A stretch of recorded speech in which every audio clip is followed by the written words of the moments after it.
Good morning, it's Friday now at babiyahe tayo. Pero bago yan, magpapalit muna tayo ng check valve ng windshield washer kasi hindi siya gumagana. So may bago tayong binili at kailangan natin ikabit ngayon kasi mahirap.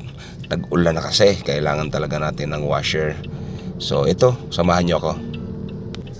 Itong yung sinabi ko, basag siya at ngayon kailangan natin ikabit yung bago. Ito yung sinabi kong bagong nabili. Ito yung tinatawag na check valve. So ayan, ito yung ikakabit natin ngayon. So ayan, naikabit na natin. Ito yung galing sa source, galing sa reservoir. Tapos itong dalawa naman, ito yung papunta doon sa dalawang head niya sa washer. Itong sa ibabaw papunta rito. Ayan. Ito naman papunta doon sa kabila. Ayan.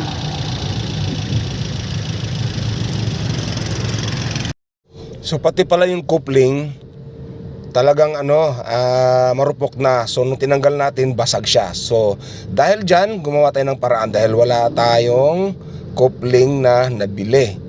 So ito yon, katawan ng ballpen, pangsamantala lang. Ayan, ikabit na rin natin. At i-check natin ngayon kung gagana siya. So ito na. Ayan.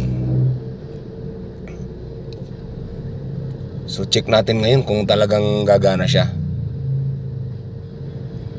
Pandarin natin.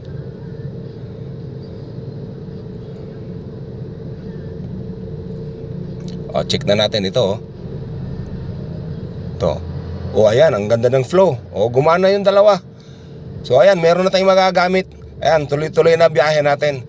At papalitan lang natin ng bago yung temporaring katawan ng ballpen kasi lulusaw yun dahil mainit sa ilalim at hindi heat proof yun. Bye!